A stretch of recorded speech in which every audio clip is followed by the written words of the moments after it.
There comes a moment in a man's life when he grows tired of explaining himself, tired of defending his pace, tired of clarifying his silence, tired of performing his worth for an audience that was never invested in his becoming. We wake up one morning and realize that the hunger for approval has quietly ruled us. It has shaped our tone, softened our boundaries, and bent our spine toward the opinions of strangers. And in that realization, something shifts. We begin to see how much energy we have wasted trying to be understood by those who have no intention of understanding. We replay conversations where we over-explained our choices, justified our discipline, or apologized for outgrowing certain environments. We see the subtle fear beneath it all, the fear of being judged, excluded, or misunderstood. Yet what if that fear was never ours to carry? What if it was only a habit, inherited from a world that rewards performance over principle? Marcus Aurelius wrote, "Waste no more time arguing about what a good man should be. Be one." That sentence alone can dismantle years of insecurity. The call is not to convince. The call is to become. When we internalize this, we stop narrating our journey and start walking it. We stop announcing our standards and start embodying them. The need for applause begins to feel childish, even dangerous. This is the art of moving in silence. Not the silence of resentment or secrecy, but the silence of self-possession. The silence of someone who knows that results carry more weight than rhetoric. The silence of someone who understands that dignity cannot be negotiated through explanation. We are not here to be liked. We are here to live well. And so we begin. 1. We reclaim the morning from the crowd. Each morning, before the world has a chance to speak to us, we decide who we will be. We do not reach for validation through messages, comments, or approval metrics. We reach inward. The day must be claimed before it is contaminated. If we begin by asking, "What will they think?" we have already surrendered.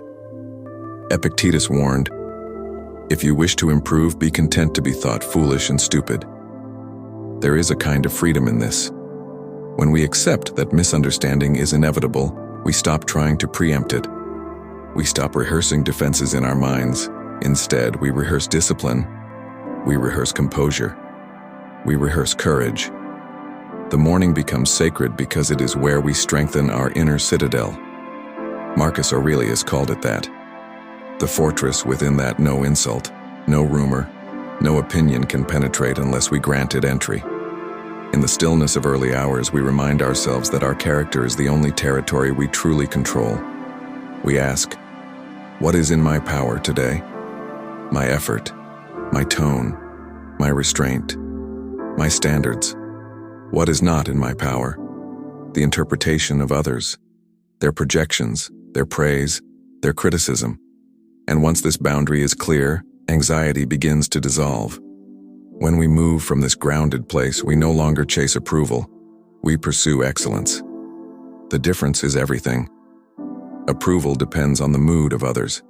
Excellence depends on the mastery of self. 2.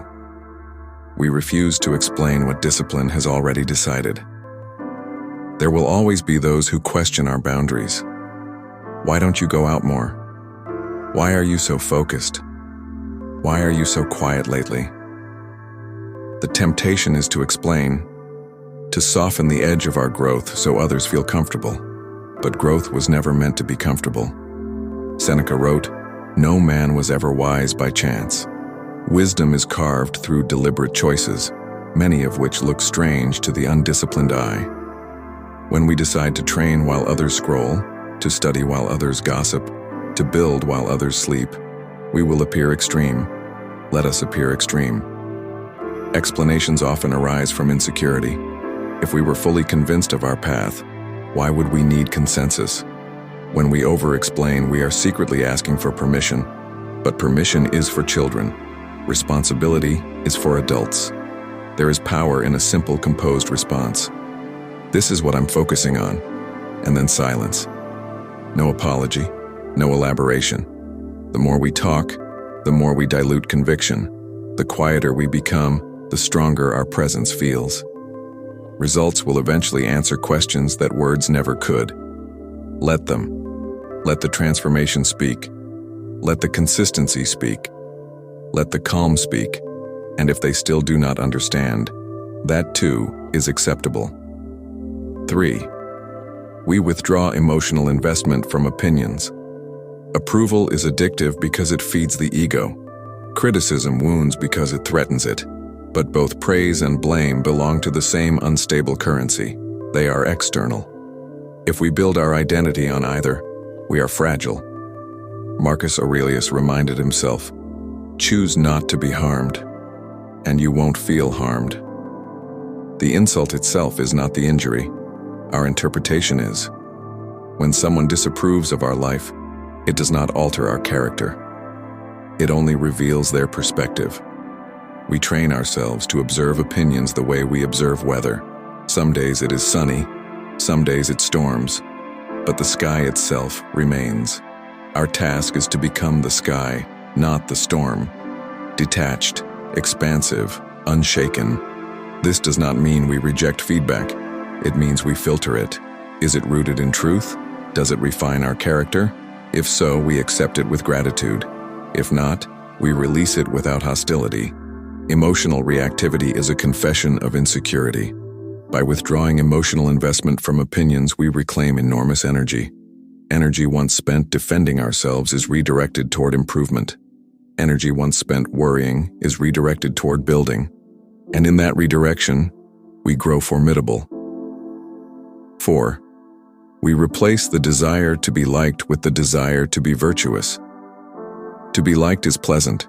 To be virtuous is powerful. The first depends on external taste. The second depends on internal alignment. When forced to choose, we choose alignment. Epictetus said, "It is better to die of hunger having lived without grief and fear than to live in plenty with perturbation." Replace hunger with loneliness. Replace plenty with popularity. The message remains. A disturbed conscience is far worse than social rejection. We ask ourselves each night, did I act with integrity? Did I speak truthfully? Did I restrain anger? Did I honor my standards? These questions matter more than whether someone approved of our choices. Virtue is quiet. It does not advertise.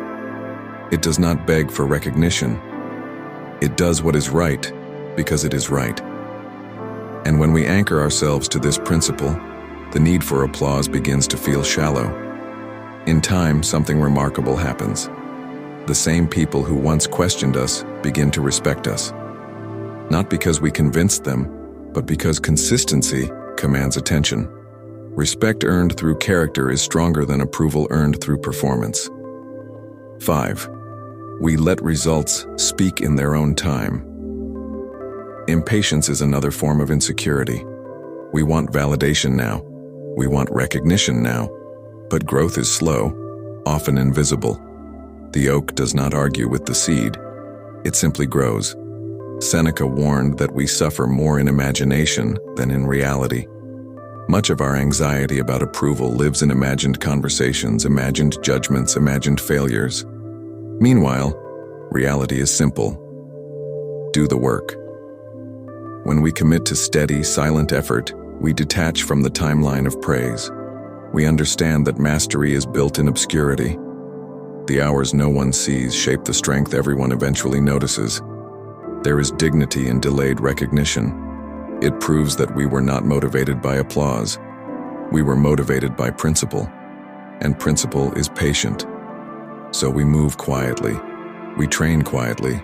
We build quietly. And one day, the evidence stands undeniable. Not because we announced it, but because we embodied it. This is the path we walk together.